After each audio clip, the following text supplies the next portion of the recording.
Hello everyone, welcome to my YouTube channel worth of boon. आज के इस video में फ्लेमिंगो का पोएम हम करेंगे जो इंग्लिश कोर के स्टूडेंट्स के लिए बहुत ज़्यादा इम्पोर्टेंट है एग्जामिनेशन पॉइंट ऑफ व्यू से। तो चलिए देखते हैं। An elementary school classroom in a slum, थोड़ा लंबा पोएम है। तो एलिमेंट्री स्कूल का मतलब क्या होता है? एलिमेंट्री का मतलब होता है ये जो प्राइमरी स्कूल में पढ़ने वाले जो बच्चे होते हैं, लेकिन स्लम एरिया यानी कि झुग्गी झोपड़ी जैसे एरियाज के लोग, जो बच्चे होते हैं गरीबों के, वो इस प्रकार के स्कूल में पढ़ते हैं। इन बच्चों के पास ना तो अच्छा खाना होता है, ना पहनने को कपड़े होते हैं, और ना ही अच्छा माहौल होता है। तो ये बच्चे किस प्रकार से अपनी जिंदगी वहां पर गुजारते होंगे, किस प्रकार का इनका चेहरा दिखाई देता है, ये सारी चीजों को बारीकी से बताने की कोशिश की है स्टेफन स्पेंडर ने। 1909 में इनका जन्म हुआ, 1995 में इनकी डेथ हो गई। तो फटाफट आगे बढ़ते हैं। थोड़ा लंबा पोयम है तो एक भी लाइन स्किप नहीं करेंगे आप, वरना ये पोयम समझ में नहीं आएगा। तो far far from gusty waves these children's faces, लहरों से कोसों दूर इन बच्चों के जो चेहरे हैं वो पूरी तरह से अनएनर्जेटिक नजर आते हैं। जो लहर है वो हमेशा एनर्जी में नजर आता है, लेकिन ये जो बच्चे हैं, जो गरीबों के बच्चे हैं, जो स्लम एरियाज में पढ़ते हैं, उनका जो चेहरा है वो पूरी तरह से बीमारी से ग्रस्त नजर आता है। कुछ इस प्रकार सा चेहरा नजर आता है, और इनका कुपोषण वाला जो शरीर है वो पोएट को मजबूर करता है कि वो इस पोयम को लिखें।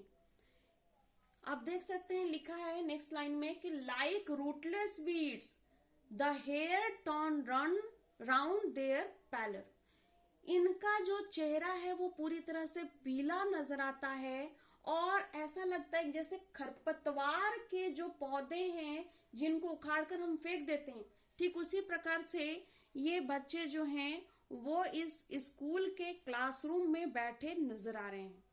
उनके जो हेयर हैं वो पूरी तरह से बिखरे बिखरे से नजर आ रहे हैं, यानी बालों में कंघी तक नहीं की गई है, और उनका चेहरा जो है वो पूरी तरह से पीला नजर आ रहा है। पीला नजर आना यानी कि शारीरिक कष्ट होना, यानी कि किसी प्रकार की बीमारी से ग्रस्त होना।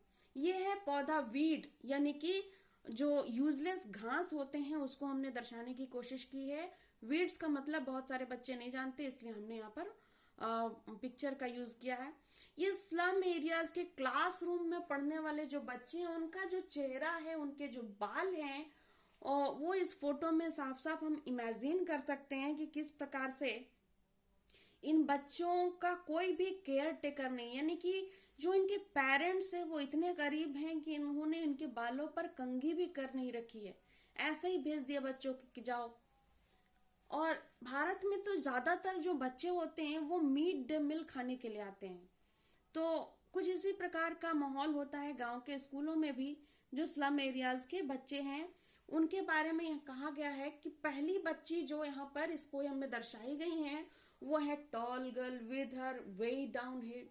एक लंबी सी लड़की है जिसका सर नीचे की ओर झुका हुआ है, और ऐसा लग रहा है कि काफी भारी है इसका सर, भारी वे डाउन, वजन की वजह से इसका सर, ऐसा नहीं है कि 1 किलो का सामान रख दिया गया है इसके सर पर।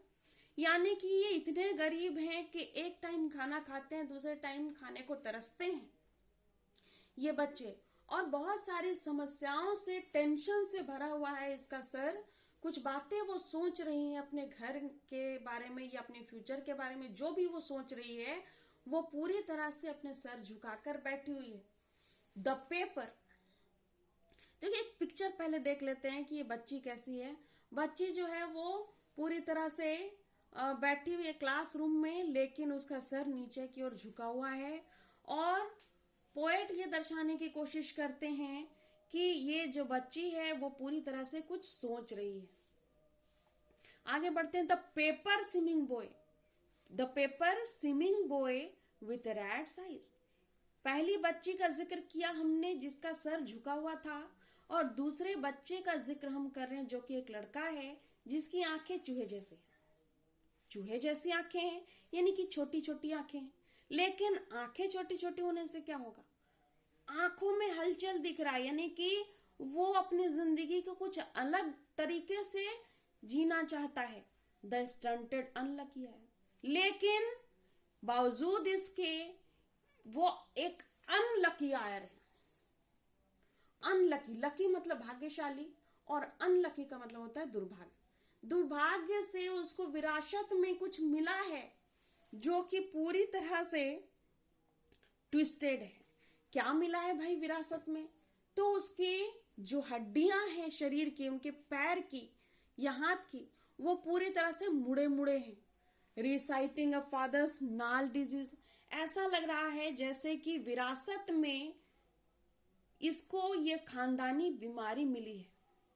जो अमीरों के बच्चे होते हैं खानदान में, उन्हें गाड़ी, बंगला, घर, प्रॉपर्टी मिलती है, लेकिन जो गरीब के बच्चे होते हैं उनको उनका शरीर भी सही सलामत नहीं मिलता, क्योंकि जब इसका जन्म होने वाला था माँ को सही से भोजन नहीं मिला होगा, और इसीलिए इसका जो शरीर है वो पूरी तरह से बीमारी से ग्रस्त हो गया है। नाल डिजीज का मतलब क्या है? खानदानी बीमारी। और आयर, HEIR, आयर का मतलब होता है, क्या होता है? कमेंट करके हमें बताएं। इस प्रकार की बीमारी है नाल डिजीज, जिसमें हाथ मुड़े हुए हैं, पैर मुड़े हुए हैं। ये देखो एक बच्चा है जिसके पैर दोनों अपोजिट साइड मुड़े हुए हैं और एक ही तरफ मुड़े हुए हैं, और इस प्रकार के की बीमारी को नाल डिजीज कहते हैं। His relation from his desk at back of the dim class, वो डेस्क पर बैठा हुआ है और उसकी नजरें बाहर की तरफ, खिड़की की तरफ झांक रही हैं, और टीचर की नजरें भी इस बच्चे की तरफ नहीं है। वन अननोटेड स्वीट यंग, ये बच्चा जो है छोटा है, बहुत प्यारा दिखता है, लेकिन इस पर किसी का ध्यान नहीं है। वो बैक बेंच पे बैठा हुआ है। His eyes live in a dream, इसके आंखों में एक सपना सा नजर आ रहा है। इसकी आंखों में एक सपना है। क्या सपना है? Of squirrels game in tree room other than this, दूसरे बच्चे जो हैं वो टीचर की बातें सुन रहे हैं, और ये बच्चा जो है वो एक गिलहरी के खेल की तरफ आकर्षित है। शायद सामने कोई गिलहरी है, उसकी तरफ वो देख रहा है। जो गिलहरी होती है वो हमेशा फुदकती हुई से नजर आती है, वो हमेशा उछलती कूदती है, लेकिन ये बच्चा जो कि उछल कूद नहीं सकता, ना चूहे की तरह उछल सकता है और ना ही गिलहरी की तरह फुदक सकता है, क्योंकि उसको उसकी पैर, उसके हाथ जो है वो इस प्रकार से नाल डिजीज से घिरे पड़े हैं, और इसीलिए ये बच्चा जो है बाकी बच्चों से अलग है। यानी कि ये पोएट कहना चाहते हैं कि जो बच्चा है वो, उसका ध्यान टीचर भी वो टीचर भी उस पर ध्यान नहीं देते। जो दिव्यांग होते हैं और नॉर्मल बच्चों के बीच बैठते हैं तो टीचर भी उनको इग्नोर करते हैं। ऑन सोर cream walls donation Shakespeare's head, Shakespeare कौन है? शेक्सपियर जो हैं वो एक बहुत ही अच्छे राइटर हैं, वो ड्रामेटिस्ट हैं, फादर हैं इंग्लिश ड्रामा के। तो शेक्सपियर जो है उनकी फोटो किसी ने डोनेशन में दे दी है इस स्कूल को, उसकी तस्वीर, और जो स्कूल का जो कमरा है वो पूरी तरह से क्रीम कलर का हो गया है, यानी कि बेरंग हो गया है, और बेरंग कमरे की दीवार पर कहीं कोने में शेक्सपियर की फोटो टंगी है। क्लाउडलेस एट डाउन सिविलाइज्ड डोम राइडिंग ऑल सिटीज, ऐसा लग रहा है जैसे कि शेक्सपियर जो हैं वो पूरी तरह से शहर से आकर यहाँ पर मौजूद हो गए हैं। Belled flowery Tyrolese valley open handed map, चारों तरफ जो शहर होता है उसकी जो गुंबद होती है वो पूरी तरह से खूबसूरत होती है, और गुंबद में घंटियां टंगी होती हैं और अच्छे अच्छे फूल सुशोभित करते हैं चारों तरफ के वातावरण को, और जो घाटियां होती हैं वो काफी खूबसूरत होती है। ये देखो टैरोलिस घाटी का हमने एक फोटो यहाँ पर डाल रखा है।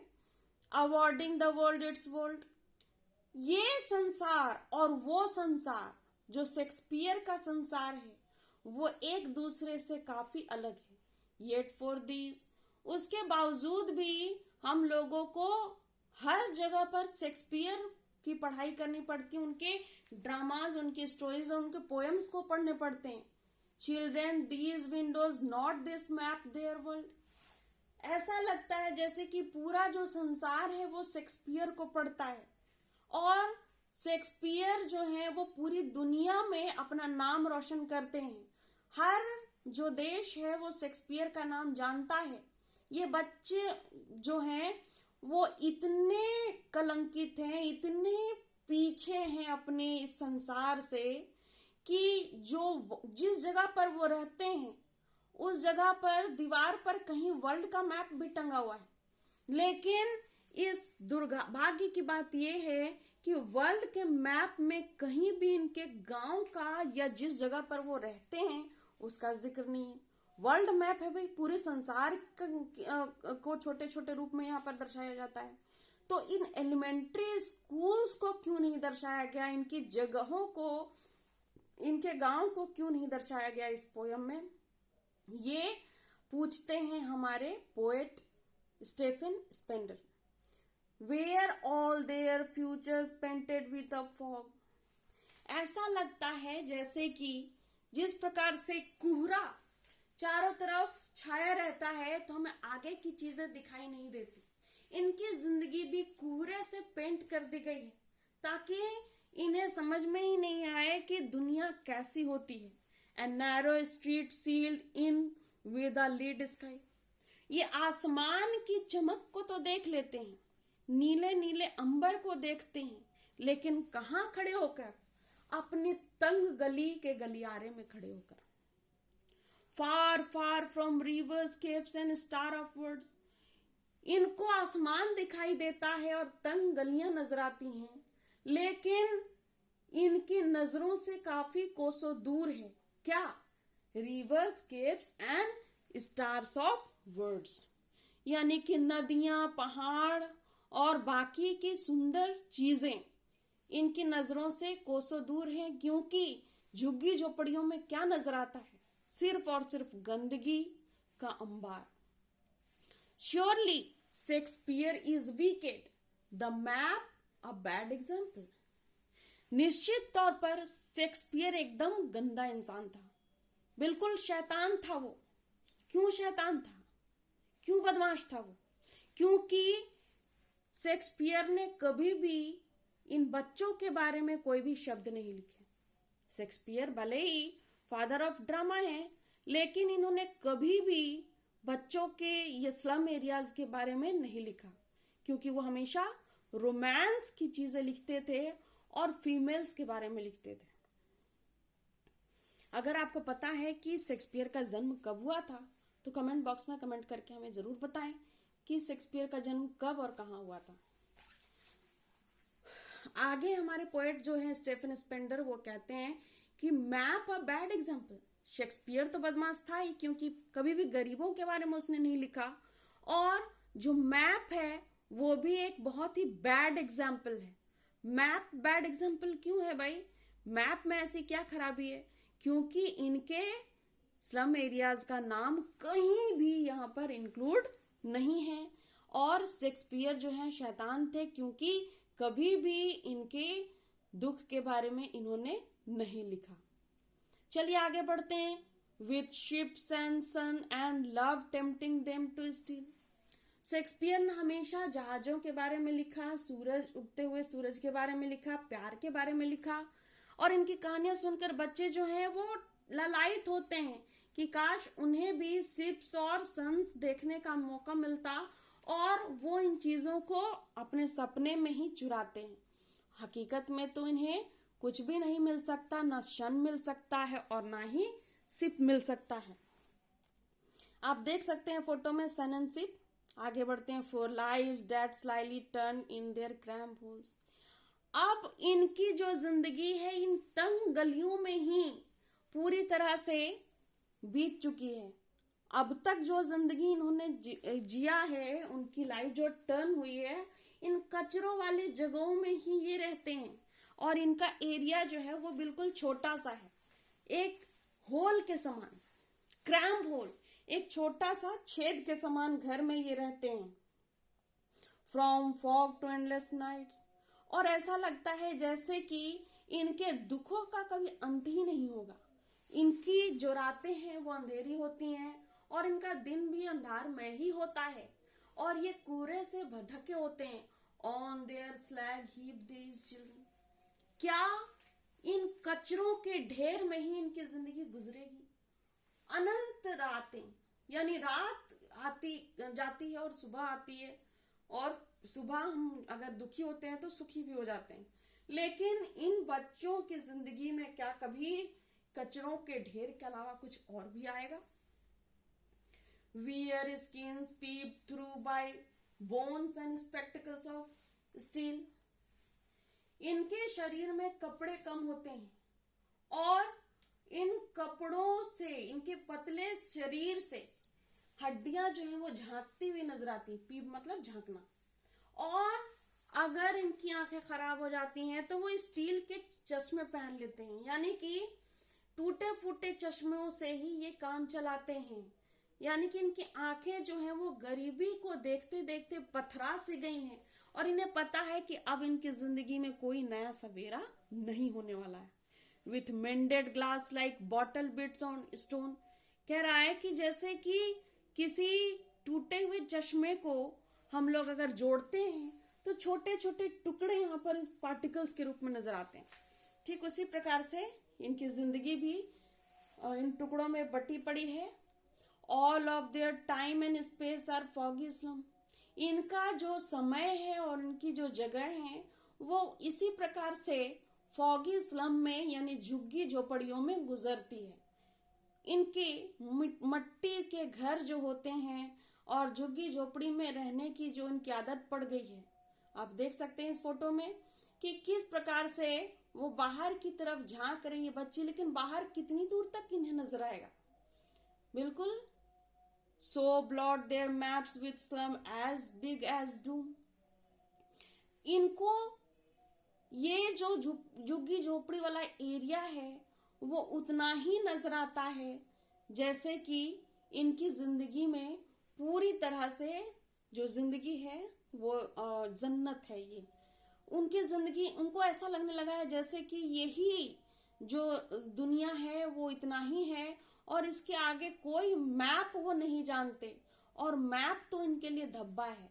यानी दुनिया का जो नक्शा है वो इनके लिए धब्बा है, क्योंकि इन्हें पता ही नहीं है। किताबों में तो लिखा है बहुत कुछ, लेकिन किताबी कीड़े जो होते हैं वो दुनिया को नहीं देख सकते, और दुनिया इतनी बड़ी है कि पूरी तरह से समस्याओं से घिरी है और खूबसूरत भी है।